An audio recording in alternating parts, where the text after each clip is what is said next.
నమస్కారం. BJP TV news కి స్వాగతం. హెడ్లైన్ చూద్దాం.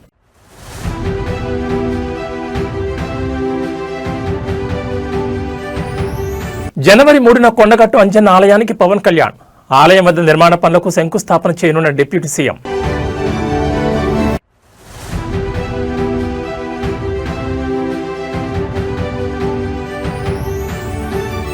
నల్గొండ జిల్లాలో రైతుల ఆందోళన. స్లాట్ బుక్ చేసుకున్న అందని యూరియా.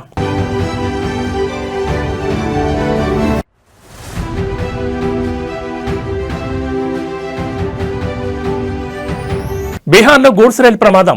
సిమ్లతాల వంతెనపై పట్టాలు తప్పిన 19 బోగీలు.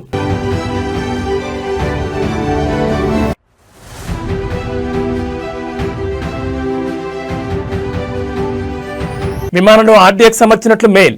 శంషాబాద్ ఎయిర్పోర్ట్ సిబ్బంది అప్రమత్తం.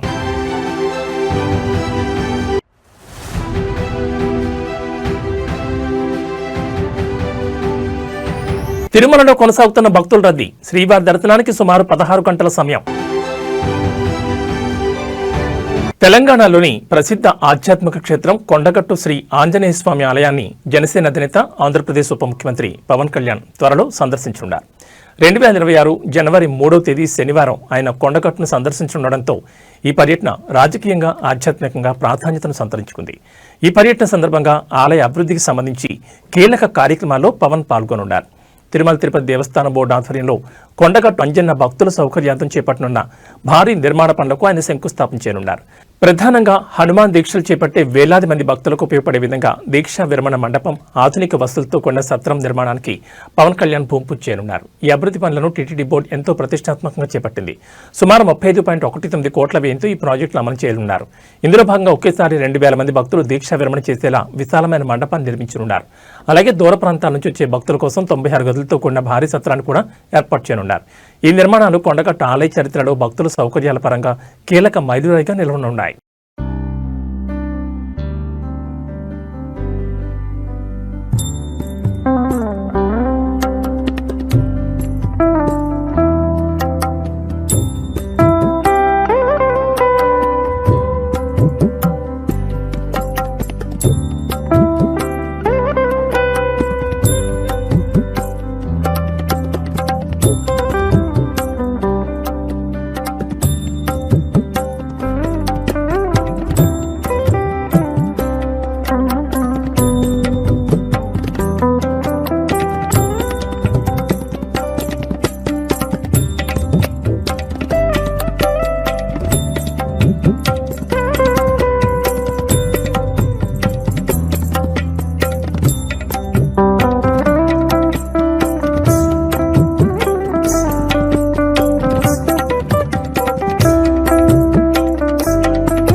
బీహార్లోని టెల్వా బజార్ ప్రాంతంలో ఆదివారం తెల్లవారుజామున ఒక గూడ్స్ రైలు పంటాలు తప్పి బ్రిడ్జ్ పైనుంచి కింద పడిపోయింది. వంతెన పైనుంచి 8 గూడ్స్ వ్యాగన్లు కింద పడ్డాయి. అసన్సోల్ నుంచి సీతామర్హి వెళ్తుండగా లహబాన్ సిముల్ తలా స్టేషన్ల మధ్య ఈ ఘటన జరిగింది. ఈ ప్రమాదంపై సమాచారం అందుకున్న రైల్వే ఉన్నతాధికారులు ఘటనా స్థలానికి చేరుకుని పరిస్థితిని సమీక్షించారు. ఈ ప్రమాదంలో ఎవరికీ ఎలాంటి ప్రాణ నష్టం జరగకపోవడంతో అధికారులు ఊపిరి పీల్చుకున్నారు. 2 ట్రాక్లపై రైళ్ల రాకపోకలు నిలిచిపోయాయి. అనేక రైళ్లను దారి మళ్లించారు. అనంతరం యుద్ధ ప్రాతిపదికన సహాయక చర్యలు చేపట్టారు. ఈ మార్గంలో రైళ్ల రాకపోకలను తాత్కాలికంగా నిలిపివేసినట్లు ఈస్ట్ సెంట్రల్ రైల్వే సిపిఆర్ఓ ప్రకటించారు. సహాయక చర్యలు పూర్తయిన వెంటనే ఈ మార్గంలో రైళ్ల రాకపోకలను పునరుద్ధరిస్తామని చెప్పారు. రైల్వే పోలీసులు, ఆర్పీఎఫ్ సాంకేతిక సిబ్బంది సంఘటనా స్థలానికి చేరుకుని సహాయక చర్యలు చేపట్టారు. బీహార్ రైల్వే పోలీసులు కేసు నమోదు చేసుకుని ప్రమాదానికి గల కారణాలపై దర్యాప్తును ప్రారంభించారు.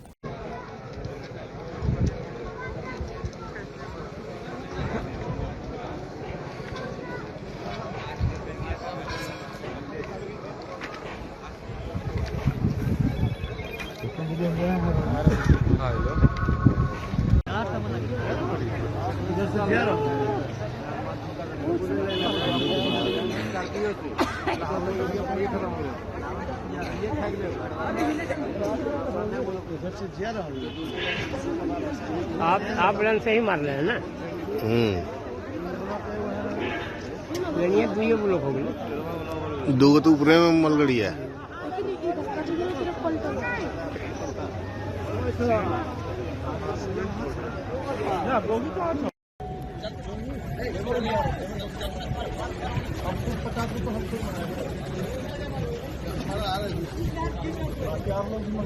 విమానాలకు బాంబు బెదిరింపుల గండం వదలడం లేదు. తాజాగా 2 ఇండిగో ఫ్లైట్స్ కు బాంబు బెదిరింపు మెయిల్ రావడం తీవ్ర కలకలం రేపింది. జిద్దా నుంచి వస్తున్న ఇండిగో విమానం, కొచ్చి, కేరళ నుంచి వస్తున్న ఇండిగో విమానానికి బాంబు బెదిరింపు మెయిల్ వచ్చింది. విమానంలో ఆడియక్స్ పెట్టామని, ఎప్పుడన్నా పేలిపోతుందని ఈ 2 విమానాలకి బాంబు బెదిరింపు మెయిల్ రావడంతో అప్రమత్తమైన శంషాబాద్ ఎయిర్పోర్ట్ అధికారులు వివిధ ప్రాంతాల నుంచి వస్తున్న విమానాల్ని ఐసోలేషన్ తరలించి తనిఖీలు చేపట్టారు. కోల్కతా నుండి శంషాబాద్ ఎయిర్పోర్ట్కు వస్తున్న ఇండిగో విమానం పైలట్ ట్రాఫిక్ కంట్రోల్కి కంప్లైంట్ చేశాడు. శంషాబాద్ ఎయిర్పోర్ట్ నుండి 7 నాటికల్ మైళ్ళ దూరంలో వస్తున్న ఇండిగో విమానం మొయినాబాద్, చిలుకూరు బాలాజీ వైపు నుండి ఎయిర్పోర్ట్ శంషాబాద్లో ల్యాండ్ అవుతుండగా లేజర్ లైట్ వేశారని ఎయిర్ ట్రాఫిక్ కంట్రోల్కి కంప్లైంట్ చేశాడు ఇండిగో పైలట్. ఈ ఘటనతో ఎయిర్పోర్ట్ అధికారులు అప్రమత్తమయ్యారు.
హైదరాబాద్ మహానగర రాజకీయాల్లో గత 50 ఏళ్లుగా చెరగని ముద్ర వేసిన ధీశాలి, నిఖార్సైన మాస్ లీడర్ పి జనార్దన్ రెడ్డి అని బీఆర్ఎస్ వర్కింగ్ ప్రెసిడెంట్ కేటీఆర్ కొనియాడారు. ఖైరతాబాద్ చౌరస్తాలో పీజేఆర్ 18వ వర్ధంతి సందర్భంగా ఆయన విగ్రహానికి పూలమాలలు వేసి నివాళులర్పించారు.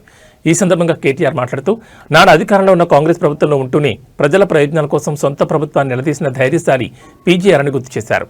ముఖ్యంగా కృష్ణా జలాలు తెచ్చి హైదరాబాద్ దాహార్తి తీర్చాలని నినాదంతో ఆయన చేసిన పోరాటం చరిత్రలో స్థిరస్థాయిగా నిలిచిపోతుందన్నారు.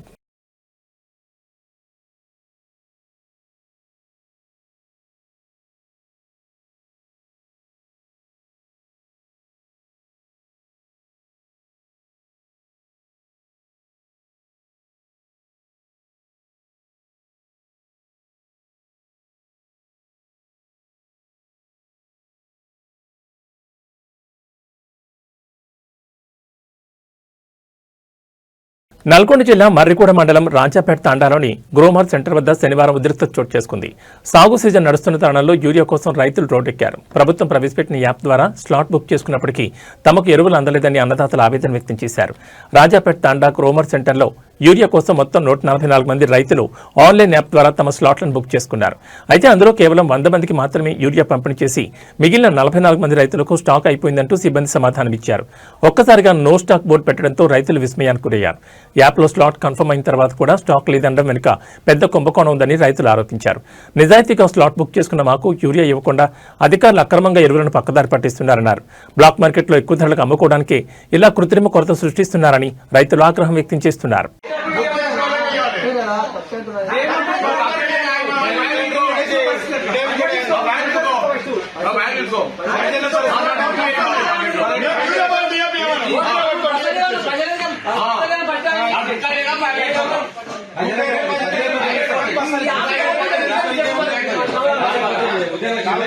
తిరుమల కుప్పం గ్రామంలో ఉద్రిక్త పరిస్థితులు నెలకొంటున్నాయి. తమ గ్రామానికి ఆనుకుని ఉన్న కొండల వద్ద ఏర్పాటు చేస్తున్న స్టోన్ గ్రావెల్ క్వారీలను గ్రామస్తులు వ్యతిరేకించారు.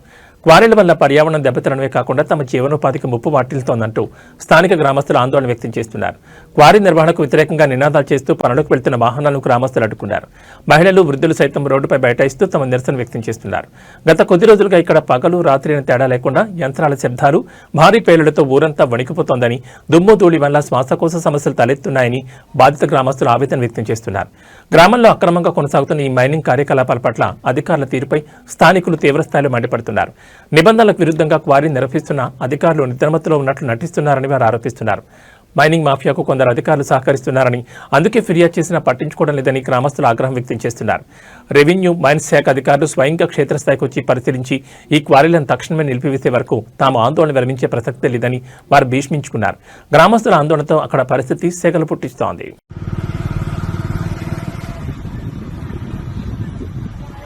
అప్పుడే ఆన్ చేయలేదు నేను ముందు తిప్పుకోవచ్చు వాళ్ళు ఒకసారి తిప్పుకో ముందు ఆన్ చేయలేదు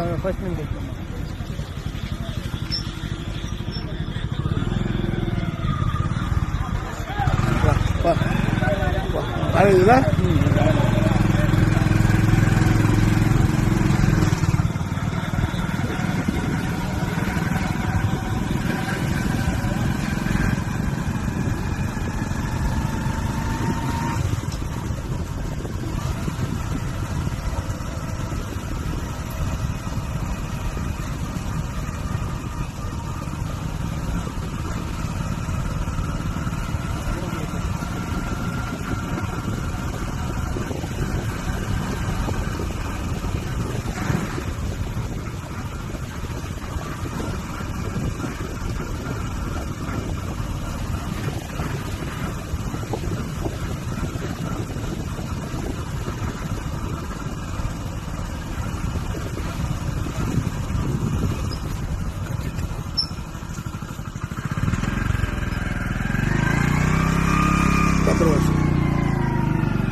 లైట్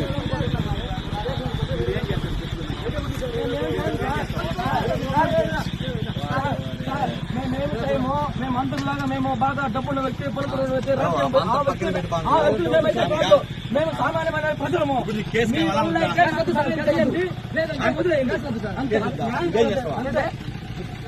కేసు ఇంకేం చేస్తాము.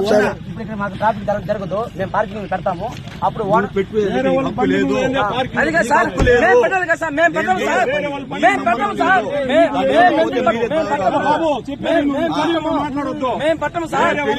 నీకు లేదు, నాకు లేదు అధికారం. మనకి అధికారం బండిని తెచ్చి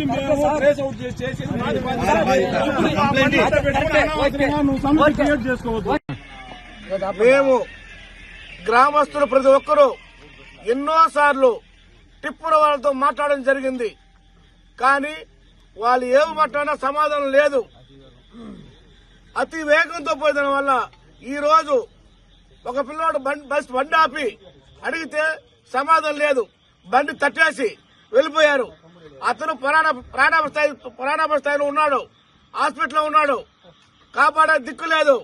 ఈ టిప్పర్లు ఆడిగిపోతున్నాయి, ఏ క్వారీ నుంచి వస్తున్నాయి ఎవరికి తెలియదు. అక్రమ రవాణాలలో వెంటనే సుమారు ఒక రోజుకి 100 నుంచి 150 టిప్పర్లు పోతున్నాయి, డే అండ్ నైట్. ఎక్కడికి పోతున్నాయి, ఎందుకు పోతున్నాయి, లైసెన్స్ ఉన్నదా లేదో తెలియదు. ప్రజలు భయంతో భయపడుతున్నారు. రోడ్లో నిలబడాలంటే కూడా చాలా ఇబ్బందిగా ఉంది. నేషనల్ హైవే మారిపోతున్నారు. ప్రతి టిప్పర్కి పట్టగట్టిపోతున్నారు. ఎక్కడికి పోతా ఉంది? అడవి కట్టింది కేబీఆర్ జడ్పీఏ స్కూల్ కి పిల్లలు రోడ్డు మీద నడుచుకుంటున్నారు. భయాందోళనతో భయపడుతున్నారు. ఎన్నోసార్లు చెప్పాం, పట్టించుకోలేదు. ఆపాలి ఆపాలి ఆపాలి ఆపాలి ఆపాలి ఆపాలి లైసెన్సులు రద్దు చేయాలి.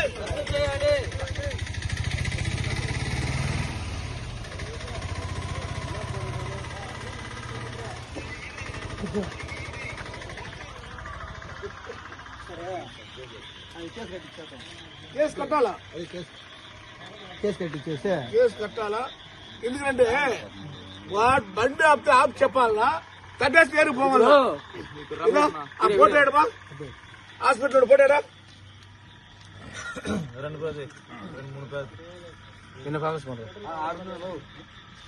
నగర్ దగ్గర వచ్చి సుమారు 2-3 గుద్దేసిపోయాడు. అదే మనకి జాత ఉంది. ఫస్ట్ ఒక అతన్ని గుద్దేసినాడు. దాన్ని ఆపేదానికి పోయిన వ్యక్తిని కూడా కొట్టేసి ఆ లారీ అనేది వెళ్ళిపోయింది.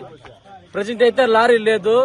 ఇష్టంగా హెవీ లారీలు అయితే ఇక్కడ పోతానే ఉంటది 24 hours.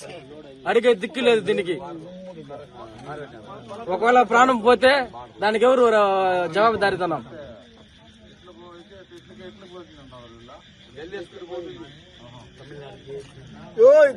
ట్రావెల్ పోయి ఎక్కువ.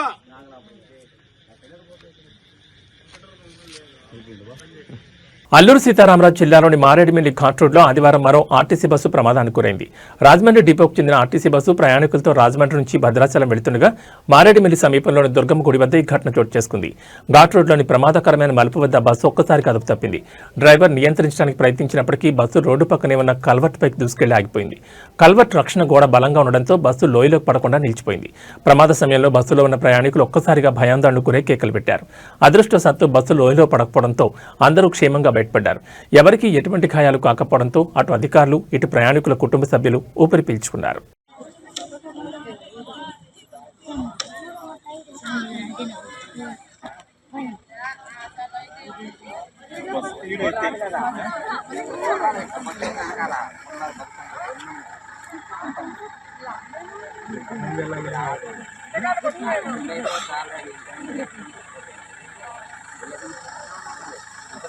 సంవత్సరం ముగింపు వరుస సెలవుల నేపథ్యంలో తిరుమలలో భక్తుల రద్దీ పెరిగింది. వివిధ ప్రాంతాల నుంచి వచ్చిన భక్తులతో 16 కంపార్ట్మెంట్లు నిండిపోయాయి. దీంతో శ్రీవారి దర్శనానికి సుమారు 16 గంటల నుంచి 24 గంటల సమయం పడుతోంది. క్యూ లైన్లో వేచి ఉన్న భక్తులకు ఎటువంటి అసౌకర్యం కలగకుండా టీటీడీ సిబ్బంది అన్నప్రసాద వితరణ, పాలు, త్రాగునీరు అందిస్తోంది.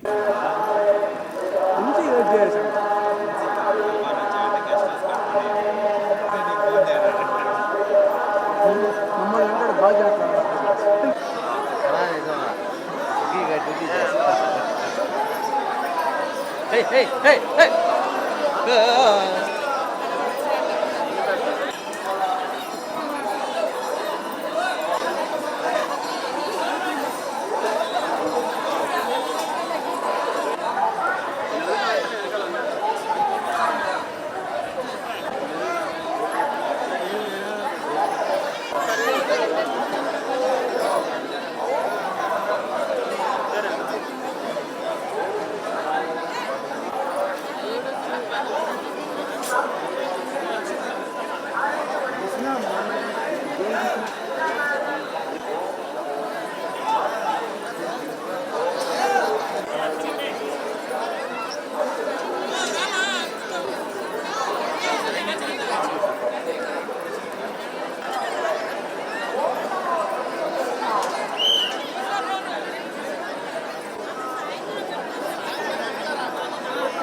కొద్ది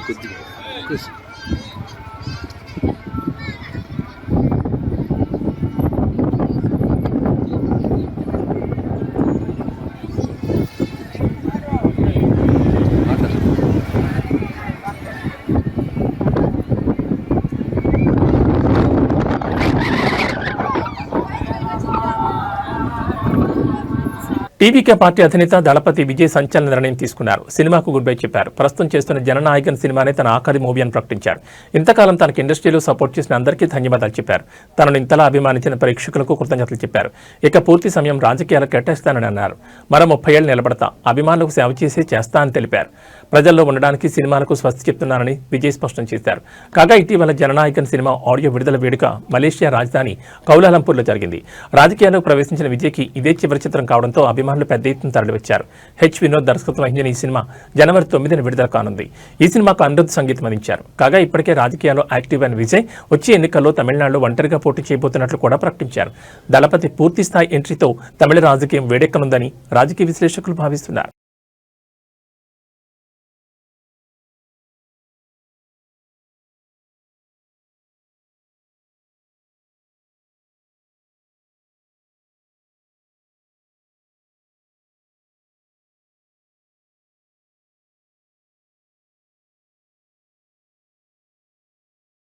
ఇవి ఈ బులెటిన్ విశేషాలు. మన బులెటిన్లు మళ్ళీ కలుసుకుందాం. నమస్కారం.